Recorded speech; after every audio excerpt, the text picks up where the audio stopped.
Donald Trump has decided to really just get back into the game and go out and start doing more speeches. And yes, that actually is part of the strategy. Whereas for the last month or so, he's kind of been hiding out, doing safe rallies here and there. He and his campaign have decided to send him back out there into the country to, try to reverse the horrible trends that they're seeing with the campaign. And it all started on Monday when Donald Trump went to Detroit and acted like he would rather be anywhere else in the world than in Detroit, Michigan. Trump was, I think, supposed to be speaking about the military, but it really didn't go as he planned at all. Even though he was reading off a teleprompter, he was slurring, stuttering, stammering, and of course, as per usual, completely going off topic and just rambling about whatever thought popped into his head. So take a look at this. We've put together a couple clips here. This is Donald Trump's insanely low energy, borderline bored speech that he gave in Detroit on Monday. Take a look. If I didn't override what they wanted to do and what tradition is, those places we would have lost every monument in Washington. They came into Washington and they were very rambunctious. They liked to pull the statues down, some of these beautiful statues. And then they hit Abraham Lincoln. I said, all right, that's the end of that. And I found there was a bill from the early 1900s. We don't do bills like that anymore. This said, if you touch government property, statues, monuments of any kind, you will serve 10 years with no probation, no early getting out. You go to jail for 10 years. Very simple. It was beautifully stated. It was like one paragraph. And it had dust on it. It was dusty. Moment. And it was so easy. It was so easy. Because we were getting out, but we were getting out with strength and dignity. Think of it. 18 months, not one soldier was killed under mine. And I spoke to Abdul. I told Abdul, you can't do that. Can't. Look at what's going on right now with Ukraine. They're surging into Russia. Okay? You're going to end up in World War III. And it's going to be a bad one. I don't even know exactly where to begin. We could talk about dignity, which of course was Donald Trump's attempt at saying the word dignity. Not a hard word, actually. That is a very easy word. It is totally phonetic. I mean, dignity. But even when it's on the teleprompter, Donald Trump still struggled and said dignity. So there's another new word for Donald Trump to add to his vocabulary, I guess. But the overall takeaway, other than, of course, just the insanity of it and the weird ramblings, is the fact that this man has no energy left. Like, he is running on empty. He is on fumes at this point. The batteries have given out. He is just coasting as far as his low energy can take him at this point. He doesn't want to be doing this. He would much rather be sitting around golfing, watching Fox News, tweeting endlessly about how much he hates Fox News, yet he can't turn away. But here he is, having to be on the campaign trail. I got to talk about Kamala Harris. I got to talk about Afghanistan. I got to talk about all these things. I mean, he's boring himself. If he is boring himself, like, what chance does he have to even energize the crowd? And speaking of crowds, you could hear from those clips, they didn't care either.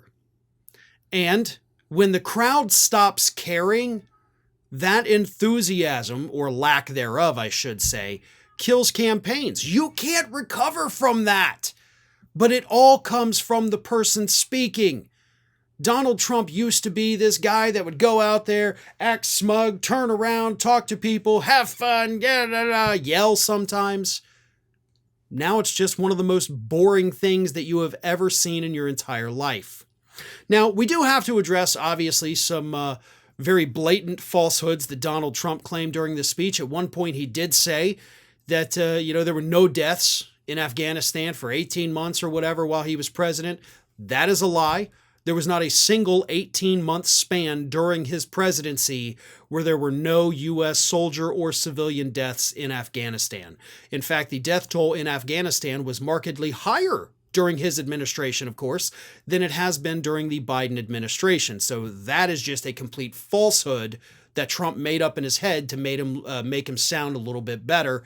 Didn't work, because those are statistics that, of course, are readily available because they're public information.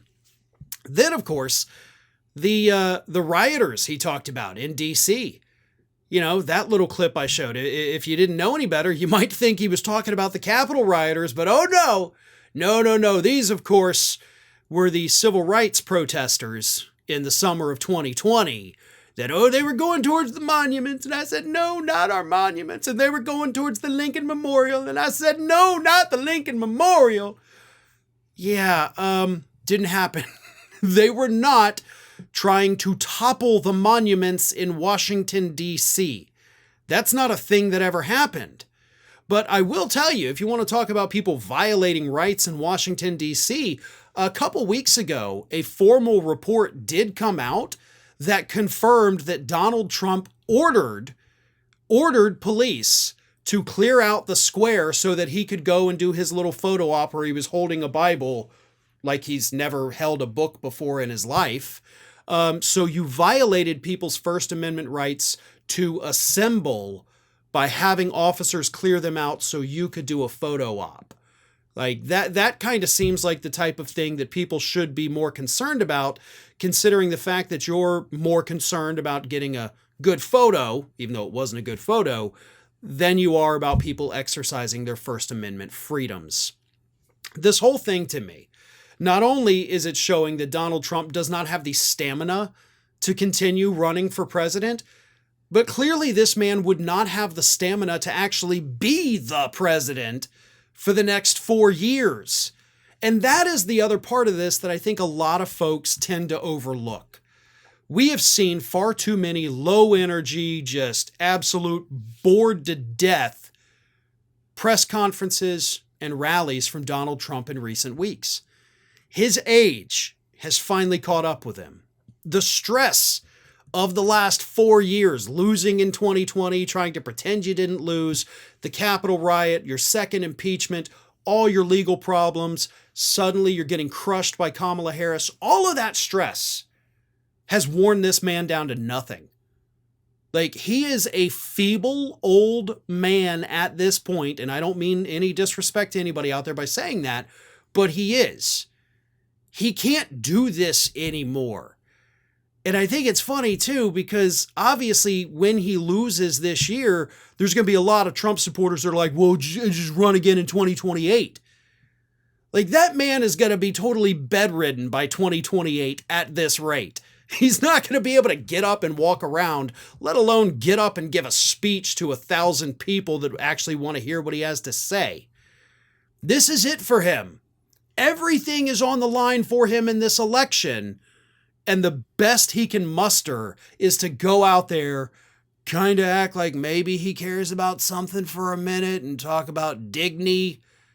Nobody knows what it means. Nobody knows what that speech was even really supposed to be about.